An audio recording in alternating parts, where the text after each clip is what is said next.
ஐந்தாம் அத்தியாயம்.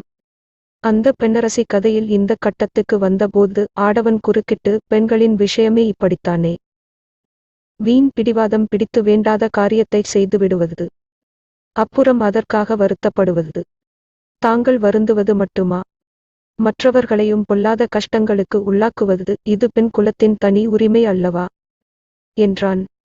அவனுடைய காதலி ஏதோ மறுமொழி சொல்ல ஆரம்பித்தாள். அதற்கு இடங்கொடாமல் அந்த மோகன புருஷன் கதையை தொடர்ந்து கூறினான்.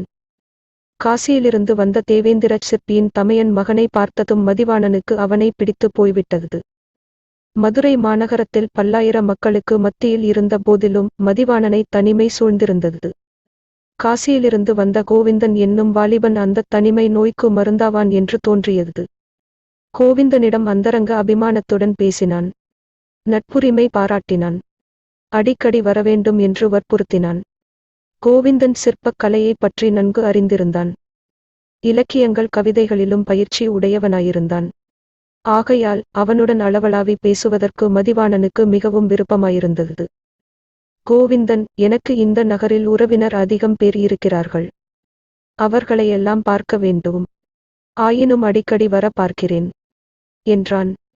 மதிவாணனுடைய விரதத்தை பற்றி அறிந்து கொண்ட கோவிந்தன் தனக்கும் ஒரு விரதம் உண்டு என்று சொன்னான்.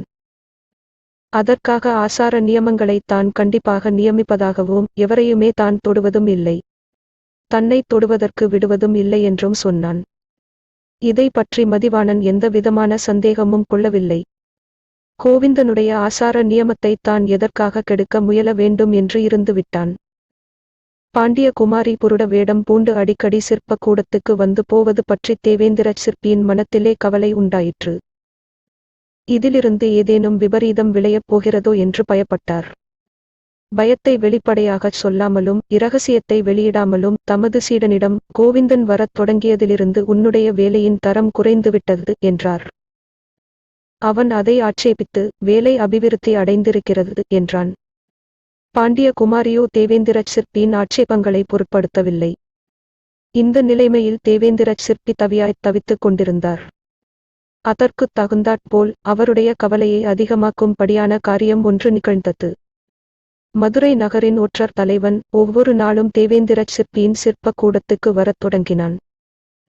யாரோ புதிதாகச் சோழ நாட்டிலிருந்து ஒரு சீடன் வந்திருக்கிறானாமே என்றெல்லாம் விசாரணை செய்யத் தொடங்கினான். தேவேந்திர சிற்பியார் மனதில் பயந்து கொண்டு வெளிப்படையாகத் தைரியமாய் பேசினார்.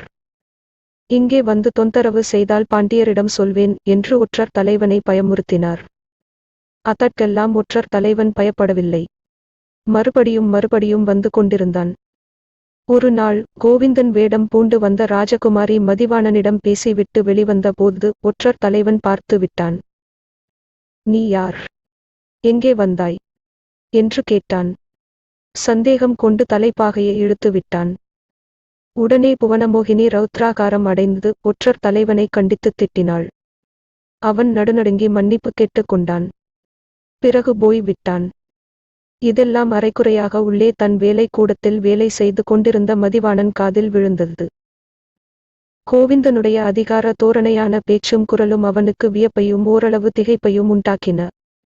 கோவிந்தனை பற்றி ஏதோ ஒரு மர்மம் இருக்கிறதென்று ஐயம் அவன் மனதில் உண்டாயிற்று. இது நிகழ்ந்த சில நாளைக்கெல்லாம் பராக்கிரம பாண்டியரின் வெற்றியை கொண்டாடுவதற்காக ஒரு திருவிழா நடந்தது. அன்றைக்கு பாண்டியரும் அவருடைய குமாரியும் ரதத்தில் அமர்ந்து ஊர்வலம் போனார்கள். அப்போது மதிவாணன் சிற்ப கூடத்தின் மேல் மாடத்தில் நின்று ஊர்வலத்தை பார்த்து கொண்டிருந்தான். சோழ ராஜகுமாரனுடைய மனம் அப்போது பெரிதும் கலக்கத்தை அடைந்திருந்தது. அவன் மதுரைக்கு வந்து பல மாதங்கள் ஆகிவிட்டன. ஆயினும் வந்த காரியம் நிறைவேறுவதற்கு வழி எதையும் அவன் காணவில்லை. உத்தம சோழரை வைத்திருந்த சிறைக்கு கட்டுக்காவல் வெகு பலமாயிருந்ததை அவன் தெரிந்து கொண்டிருந்தான். எத்தனையோ யுக்திகளை அவன் உள்ளம் கற்பனை செய்தது. ஆனால் ஒன்றிலும் காரியசித்தி அடையலாம் என்ற நிச்சயம் ஏற்படவில்லை. நாளாக ஆக பராக்கிரம பாண்டியன் மீது அவனுடைய குரோதம் அதிகமாகி வந்தது. வேறு வழி ஒன்றும் தோன்றாவிட்டால் பழிக்கு பழியாக பராக்கிரம பாண்டியர் மீது வேல் எறிந்து அவரை கொன்று விட வேண்டுமென்று எண்ணினான். இத்தகைய மனோநிலையில் அவன் சிற்ப கூடத்தின் மேன் மாடத்திலிருந்து பாண்டிய மன்னரின் நகர்வலத்தை எதிர் நோக்கிக் கொண்டிருந்தான். பராக்கிரம பாண்டியர் வீற்றிருந்த அலங்கார வெள்ளி ரதம் நெருங்கி வந்து கொண்டிருந்தது. அந்த ரதத்தில் பாண்டியருக்கு பக்கத்தில் ஒரு பெண் உட்கார்ந்திருப்பதை கவனித்தான். பாண்டியரின் பட்டமகிஷி காலமாகி விட்டாள் என்பது அவனுக்குத் தெரியும். ஆகையால் அரசர் பக்கத்தில் உட்கார்ந்து வருவது அவருடைய மகளாய்த்தான் இருக்க வேண்டும். தனக்கு நேர்ந்த இன்னல்களுக்கெல்லாம் காரணமான அந்த பெண் எப்படித்தான் இருப்பாள் என்று தெரிந்து கொள்ள அவனை மீறிய ஆவல் உண்டாயிற்று. ஆகையால் நின்ற இடத்திலிருந்து அகலாமல் நெருங்கி வந்த ரதத்தை உற்று நோக்கிக் கொண்டிருந்தான்.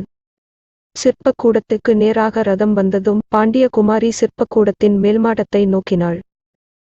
தேவேந்திரச் சிற்பியின் பல சீடர்களுக்கு மத்தியில் நின்ற மதிவாணனுடைய முகத்தை அவளுடைய கண்கள் தேடிப்பிடித்து அங்கேயே ஒரு கண நேரம் நின்றன.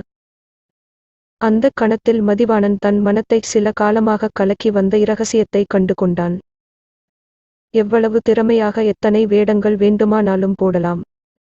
ஆனால் கண்கள் உண்மையை வெளியிடாமல் தடுக்க முடியாதது. தேவேந்திரச் சிற்பியின் தமையன் மகன் என்று சொல்லிக் கொண்டு வந்து தன்னோடு சிநேகம் பூண்ட வாலிபன் உண்மையில் மாறுவேடம் தரித்த பாண்டிய குமாரி புவனமோகினிதான் என்று தெரிந்துவிட்டது. இந்த உண்மையைத் தெரிந்து கொண்டதும் சுகுமாரனுடைய உள்ளம் கொந்தளித்தது. பற்பல மாறுபட்ட உணர்ச்சிகள் பொங்கி எழுந்தன. எல்லாவற்றிலும் முதன்மையாக இருந்தது தன்னை ஏமாற்றியவளை தான் ஏமாற்றி விட வேண்டும் என்பதுதான்.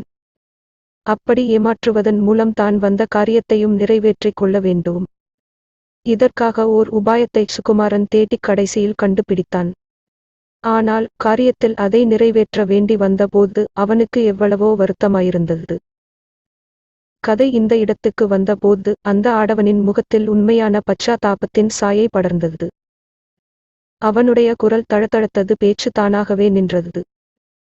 அவன் கதையை விட்ட இடத்தில் அந்த பெண்மணி எடுத்து கொண்டாள். பாவம்!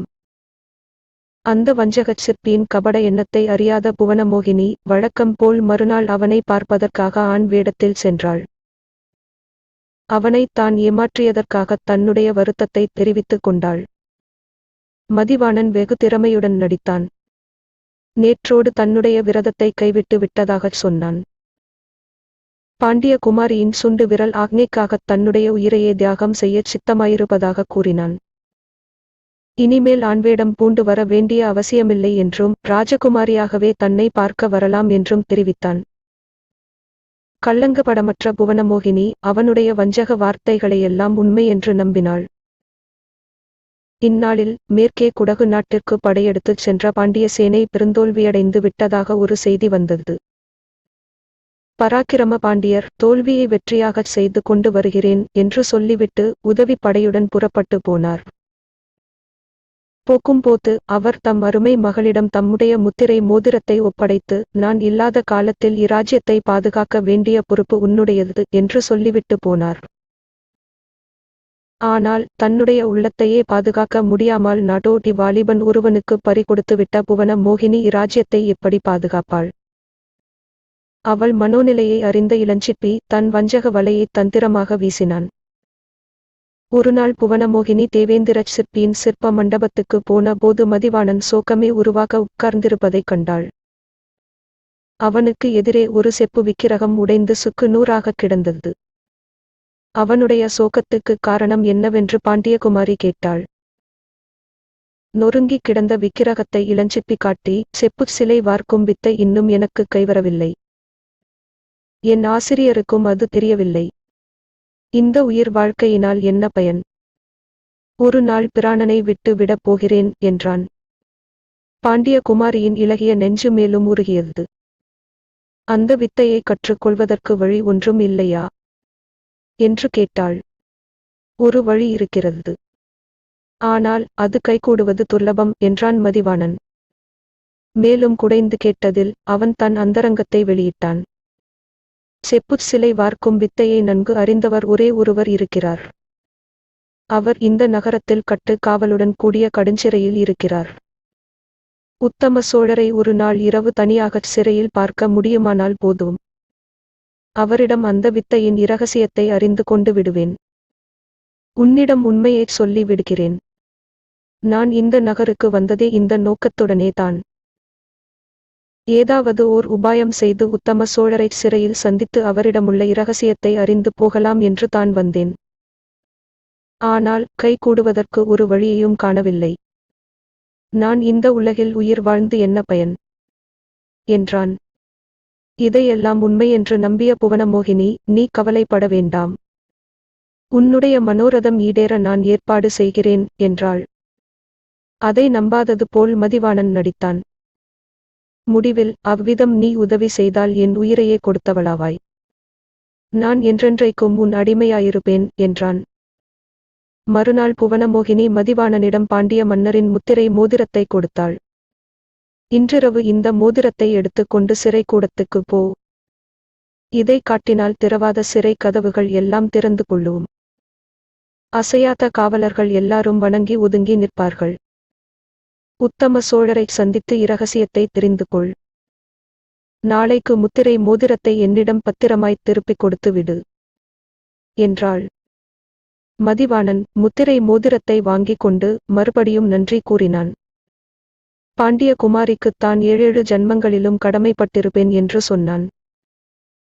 அவளுக்குத் தன்னுடைய இருதயத்தையே காணிக்கையாகச் சமர்ப்பித்து விட்டதாகவும் இனி என்றென்றைக்கும் அவள் காலால் இட்ட பணியைத் தன் தலையினால் ஏற்றுச் செய்யப் போவதாகவும் கூறினான். அதையெல்லாம் அந்த பேதை பெண் புவனமோகினி உண்மை என்றே நம்பினாள்.